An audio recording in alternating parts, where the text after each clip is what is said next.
गोवाटेल जाण्यापूर्वी काही तुम्हाला फोन वगैरे केला होता का त्यांनी? नाही नाही त्याबद्दल काय चर्चा झाली नाही काय नाही पण किंवा काय तुमचे दुसरे कॅबिनेट मंत्री होते नगरविकास खात्याचे एकनाथ शिंदे, त्यांचं नाही तुमचं कसं झालं? आमचं एकदम चांगलं ट्युनिंग होतं. अजून एक ट्युनिंग आहे. आता शेवटी ते मुख्यमंत्री आहेत, त्यांचं प्रमोशन झालं, माझं डिमोशन झालेलं आहे. ते कॅबिनेट मंत्र्यावर मुख्य एक घर पुढे गेलं, मी आपलं एक घर मागं आलेलं आहे.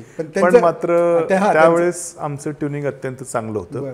म्हणजे बऱ्याचदा एकदा तर रात्री त्यांचा मला फोन आला अधिवेशन चालू असताना की मी उद्या नाहीये, तर बरेचशा लक्षवेधी सूचना वगैरे होत्या, तर तू घेशील का पुढे ढकलायला सांगू? म्हटलं साहेब नाही, घेतो मी म्हटलं. तर ते अत्यंत विश्वासाने विशेषतः विधान भवनाचं कामकाज खूप विश्वासाने माझ्याकडे सोपवायचे. अगदी म्हणजे नगर विकासचे खूप प्रश्न असायचे, खूप कामकाज असायचं. अगदी तो अंतिम आठवडा प्रस्ताव होता, त्याचं विधान परिषदेमध्ये उत्तर देखील मीच दिलं. म्हणजे त्यांनी मला तसं सडळ हात खूप दिला होता की तू घे, उलट पुढाकार घे, बोलत जा, उत्तर दे.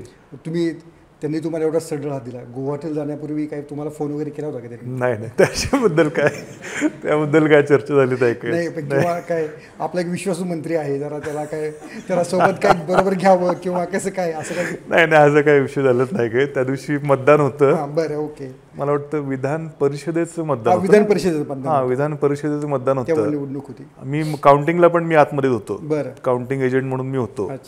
त्यावेळेस पण काय माहित नव्हतं हे काय चाललेलं. मी आपलं ते फक्त बरोबर आपलं बघत होतो, मतपत्रिका काय सगळं. आणि नंतर मग आम्ही रामराजे निंबाळकर साहेबांच्या कॅबिनमध्ये तेव्हा कळालं की गेलेत. पण गेलेत म्हणजे असे एकदम त्यावेळेस वाटलं नव्हतं. सकाळी मग सगळं क्लिअर. पण काय मला काय माझ्या काय संपर्कात नव्हते काय, ते मला काय विचारलं नाही त्या बाबतीत. विचारलं नाही म्हणजे एक विश्वासू तुम्ही?